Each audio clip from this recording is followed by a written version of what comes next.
welcome to today's episode of the Balanced Approach podcast. I hope that you are well and enjoying these episodes so far. I'm massively enjoying being back to podcasting and we'll try to keep these relevant. So if you do have any suggestions, just go to the poll on wherever you're listening to this, or drop me a DM on social media, and be sure to prioritise those episodes, as I want these to be important and actionable to help people get to where they want to be. So today's episode, I'll be sharing my 7-step process to an unbeatable breakfast. This is something that I've used a lot with my clients and I use myself, and it's helping people get the right breakfast for them, or when I've used it myself, for me. By using these 7 steps, we will try to find out ways to make your breakfast as optimal for you as possible, whilst also keeping a few important factors in place. Stay tuned for the end of this episode, as I feel I'll be giving away a free bonus at the end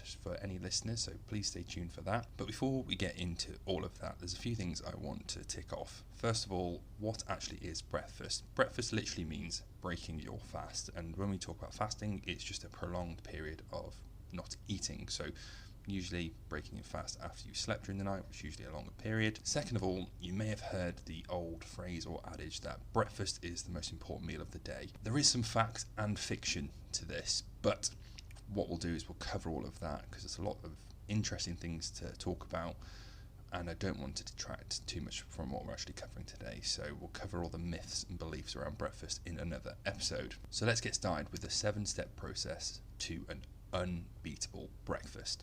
First of all, we have, is it available and affordable? Basically what I mean by this is, can you access it regularly and afford it? It doesn't have to be fancy, although it can be for some people, but it doesn't have to be that sort of Instagrammable, health wankery, cost the earth work of art that you might see all over social media. It doesn't have to look like that. There'll be elements that we might want to include, which we'll cover later on, but what works for you might not work for other people, and vice versa. So there may be a time and place for that, but for most people it will help them make better progress, and it's actually what they want is to have something that is more easily available, accessible and affordable. So ensuring that it's available and affordable regularly for you is hugely important. Step 2, is it enjoyable? Do you actually enjoy what you're having for breakfast? And enjoyment is a huge part of the process, because if you don't enjoy it, you probably won't do it for very long. There are too many times when I see people who have something that they feel that they have to have or should have because it's quote unquote healthy, when in reality they'll be better off having something that's going to work better for them, that they actually look forward to and enjoy. If, for example, you like cereal but you've been told from the internet or social media that you need to have scrambled eggs for breakfast because it's higher in protein, it's whole food rather than a processed food, and I'm not saying that any of this is necessarily true or untrue, but we need to start from enjoyment. And if you prefer cereal, then probably best trying to find a better way for you to have cereal as that breakfast and make it more nutritious. Usually when I work with a client, we start from where you're currently at. We wouldn't try and introduce completely new concepts. We basically just take what you're currently doing and make those small tweaks as we go. So for example, if you're having cereal, trying to have a whole grain cereal rather than something that's going to have lots of added sugar, for example. That way it is still something that you're looking forward to, it's still a version of what you enjoy, but we're trying to add a bit more nutrition, a bit more healthfulness to it. Therefore, when it's not too dissimilar, we tend to find that people stick to it long term, and it's less of a friction point than it would be if we introduce something completely new. Number 3 on the 7 steps is it timely? Mornings are often short of time for a lot of people, so making your breakfast options fit that is actually a sure way to make sure it sticks long term and becomes habit. What we don't want to do is for it to be a cause of stress for you. You want it to support you in your goals and what you're trying to achieve. If you've got a busy morning, for example, and you've got lots of things to get ready for work, you might have to take the dog out, you might even have kids to get ready as well, a breakfast that is going to take you 45 minutes to an hour, you've got lots of things to do within it, you've got 3 things going on at once, an ingredients list as long as your arm, and it needs to be cooked with military precision, it's probably not going to fit your schedule. You're probably looking for something a bit quicker. If you've got the luxury of time, then by all means take it, but for most people breakfast often gets missed or put down the priority list just due to a lack of time. I find personally having something that can be made overnight or the night before, or can be easily reheated in the morning, or something that requires minimal effort, can make a big difference personally and for when I work with people as well. It doesn't have to be this work of art, like I've said before.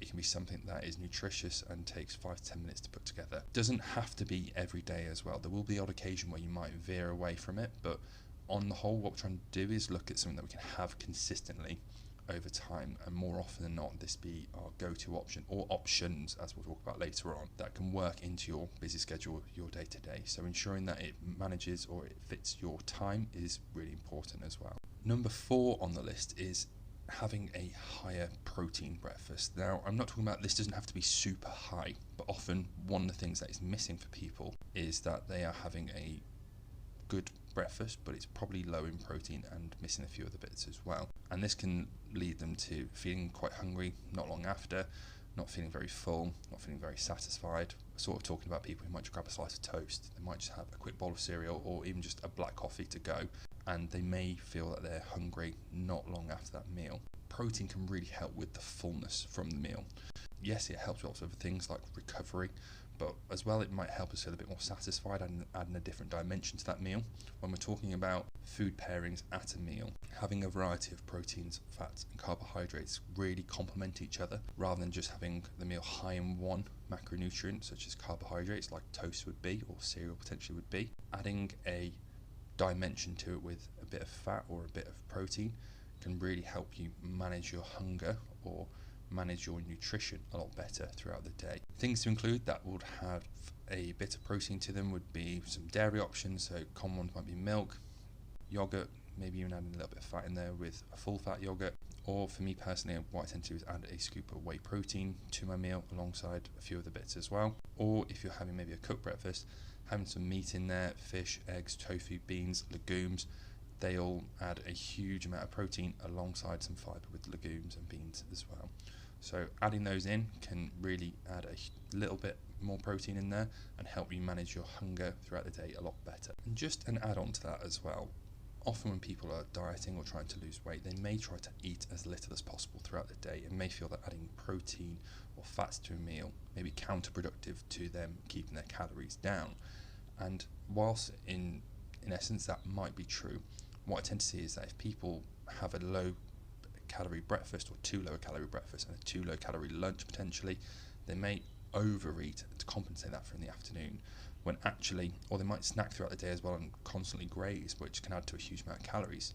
So actually having a more filling and satisfying meal earlier in the day with higher in protein, potentially higher in fat, might actually help them eat less calories across the whole day, rather than just looking at the meal as a singular.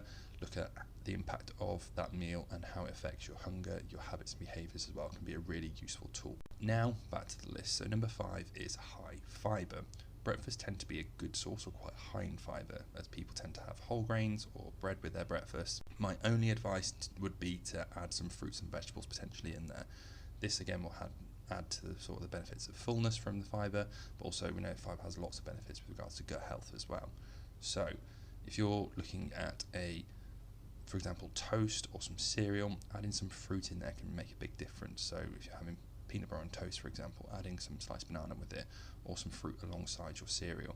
If you're having eggs for breakfast, adding some veggies in there or some legumes can really help with that extra dimension of texture and flavour as well, along with nutrition. So adding fibre in there can make a huge difference, not only in the short term with fullness, but the long term in regards to health as well. As we know, it has huge benefits. Number 6 is, does it align with your goals? Ensuring that the meal is aimed towards where you want to be and what you want to achieve. For example, if you're trying to lose weight, potentially having a more nutritionally dense meal rather than a high calorie meal might help with that, just keeping the calories down rather than having a highly processed, highly calorific meal. That probably doesn't align with weight loss. For me and the people I work with, we usually might aim for a calorie goal or a calorie range, potentially some servings of fruits and vegetables, and trying to tick off a few boxes with what they're trying to achieve with regards to improving their health, managing their weight, improving their sports performance as well. So things that might be sort of help align with most people's goals would be trying to include 1 to 2 portions of fruits and veg, ensuring that you've got whole grains there where possible, adding some protein there and sort of managing or monitoring those calories as well. Last but not least, and number 7 is it repeatable? Being consistent with your breakfast is one of the more important things, as it sort of reduces the amount of decision fatigue across the day, across the week as well. and having a few options. So this is what I work on a lot with my clients, is having similar options that we can rotate through to have more often than not, can add that variety in taste, but also add a bit more diversity to the nutrition as well. So you might have oats most mornings, but having different fruit options or different potentially protein options that you can add in there. So one day you might add in whey protein, the other day you might add in some yogurt, you might have some frozen berries you put in there, you might have some dried fruits and nuts to put in another day, and having that variety in there can really help with managing this long term. So the main question here is, can you see yourself having this alongside potentially similar options long term? And if not, then potentially it might be worth going back to the drawing board. And that is it.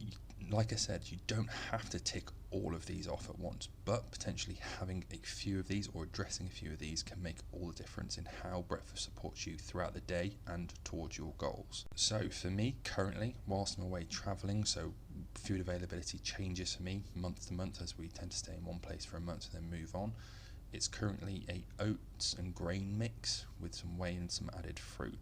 Is it available and affordable? Currently, yes, but we'll probably need to reevaluate that when we leave Kuala Lumpur, where we are now, because we're going to Vietnam next. Is it enjoyable? Yes, 100%. It's sort of a breakfast choice with lots of texture, lots of flavours. I usually quite like mine quite sweet, which the protein adds, along with sort of the different grains in there. Is it timely? I tend to make it the night before, so again, it takes me a couple of minutes the night before, then I leave it in the fridge overnight. High in protein, yes, add a scoop of whey, potentially add some yogurt in there to add a bit of variety. High in fibre, it's a mixed grain of 5 different grains, so there's some kidney beans, oats, we've got 2 or 3 different options actually, so again that adds a bit more variety. Goji berries in one, so there's a lot of variety in there, ensures that it's high in fibre for me. Does it align with my goals? My goals currently are managing as best I can, managing my hunger as best I can, making this breakfast as easy as possible. So yes, it aligns with all those goals for me. And is it repeatable? Yes, it is, because I can see myself doing that, moving through those varieties consistently during our duration here. So it ticks all the boxes for me. So now for the freebie. If you would like some inspiration or to steal some of my favourite recipes that I've used and made myself, I have a free ebook in the description below for you to download. So just click the link and you'll be able to find the free ebook there. I think it's got 7 or 8 different recipes in it that are all variety. It's not all sweet, it's not all savoury. They vary in time, but no longer than 20 minutes or 30 minutes. Don't cost the earth. They are nutritionally diverse and they are bloody tasty, which is probably most important for most people. So quick, easy, tasty recipes for you right there for free. All you have to do is follow the link there and you'll be able to download it. So thank you very much for listening to today's episode of the Balanced Approach podcast. If you have any questions or queries or would like to reach out to me, please do. My name is on Instagram is at Louis Padian Nutrition, which is at LOUISPADIAN Nutrition on Instagram, TikTok, Facebook, all of the social media platforms. Remember to grab a copy of your free breakfast recipes in the description, and I look forward to speaking to you on the next episode.